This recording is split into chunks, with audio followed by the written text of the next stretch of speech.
just recently finished a vlog on antifreeze where I was having a bit of a whinge about antifreeze.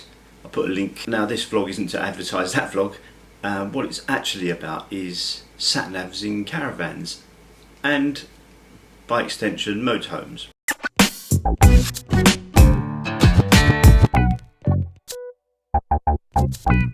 So what sat navs do I use? So in the caravan I use something called co-pilots. It's one you have to purchase and it's £9.99 a year for traffic alerts, but it allows you to put the dimensions of your caravan or motorhome in, which I do. General driving in the car I use a sat nav called Waze, which is like a shareware community based application where you're driving along and you can tap the screen to tell it that there's a traffic jam or a roadblock or something in the road or a car obstructing, and people around it alert you of potential issues, which is great, but it doesn't allow you to put the size of your motorhome or caravan in, so I don't use it in the caravan. Another reason I don't use it in the caravan is that it tends to take you round side roads and you find yourself almost going through people's back gardens and across playgrounds. Anyway, it will definitely take you down single track roads, which is obviously what as a caravaner you want to, or motorhomer, is that you want to avoid, but probably more importantly in the caravan because there's no way you're doing a 3-point turn anywhere easily. So I use Copilot. The car also has a sat nav, so it's a Mercedes, it has its own sat nav in there, which is generally good, but again doesn't allow you to put dimensions in. And there's another one that I use via Michelin or via Michelin, whatever, which is a free sat nav, and it does, I think, allow you to put your dimensions in. Certainly on the web-based one it does. I'm not 100% sure about the app. Anyway, I've got a story about that one as well. Copilot, you can put your dimensions in, which is great. Off you pop. I don't know about the height thing because I've never actually gone anywhere near a low bridge. What I've noticed it does do, or it doesn't avoid, is single track roads. And we had this problem in France. Yes, I've mentioned France again, but we'd gotten to a part of the journey that we were familiar with, was only maybe 5 miles away from the site we were heading towards, and it took us off the main road, and I thought, this is weird, but we'll go with it anyway. Then it took us round the roundabout we were familiar with, off a left turn in which we were also familiar with, and even though I knew it would lead to a single track road, I stupidly took the turn in. So went into the turn in, and it was wider than that obviously, but it was wide enough for two-way traffic. And after about 400 yards, maybe 300 yards, a bit less than that, or meters, 300 meters, there's a turn in to the left and it goes to a lorry yard where lorries come in and out. So obviously the first bit is wide, but then it goes into a single track road, and this single track road is very windy.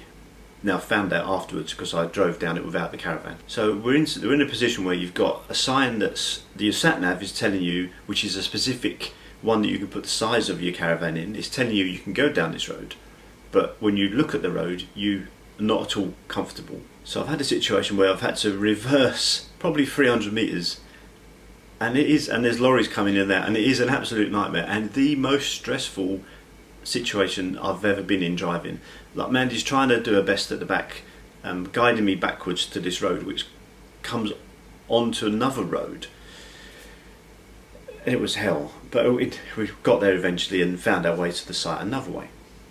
So anyway, my problem is with sat navs, you can't rely on them 100%. Even if you're just driving without the caravan, you can't rely on them 100%. Now we use them because with maps it's a nightmare. We find it difficult driving along, and it's just for us it's not practical, so we do use a sat nav. But in the back of your mind you've always got this thing where you can't 100% rely on it, and it is a nightmare, and I don't know why. Well, I suppose you can't really expect it to, but you should, especially if you're paying for an app, then the app should be able to tell you about. Okay, in fairness, maybe Copilot was saying the road is wide enough for your caravan to fit down, and it would have been. But if I'd have taken that road, and if I'd have met somebody, there's absolutely no, and there weren't, as it turned out, many passing places. If I'd have gone down there, we would have been in all sorts of trouble. So maybe what the sat navs need to do. Or maybe what I should do is put the width of my caravan double what it actually is. Maybe, actually, I just thought of that while I was talking. Maybe I will do that. I was wondering what sat nav you use, especially I'm interested in motorhome ones, because I don't think a lot of motorhomes have a specific motorhome sat navs in. I might be wrong. When we had a motorhome, we bought something called, I think it was called Snooper, whereas it was a specific motorhome one, similar to the truck ones, and that seemed to work a bit better, but it was about £300 or £400, which is a lot of money to spend when you get free apps that do similar thing. And like GoPro, the hell did that come from? Copilot, I can't remember exactly the cost. It was £30 maybe, plus £10 a year if you want the traffic. So sat navs, do you use them? Do you use them when you tow? Like I say, I alternate depending on how I'm driving with three different sat navs. One you can put the caravan size in. One Waze I will use on a daily basis because it's very good at getting you somewhere quicker and avoiding traffic. And then the car one, which we sometimes use when we're towing, because I will not use Waze when I'm towing. Via Michelin, I had a story about Via Michelin. Not the last time we went, but the time before that to France, we used Via Michelin because you can put your dimensions in there. And we was quite happily going along an A road, a toll road in France. Actually, it wasn't a toll road, it was just an A road.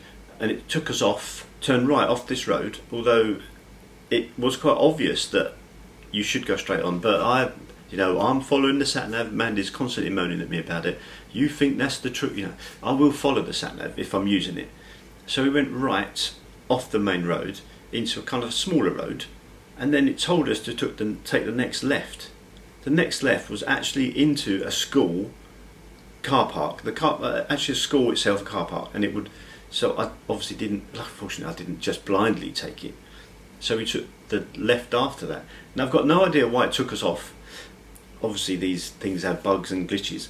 But then I had to turn left into a very narrow road, and there's a road that had like speed humps on, and it was obviously we shouldn't have been there. It looked completely out of place. It was a tree-lined avenue, 2-lane. Was 2-lane, and then we drove on for a little while longer. It took us left again, and then back onto the main road that we'd actually came off of.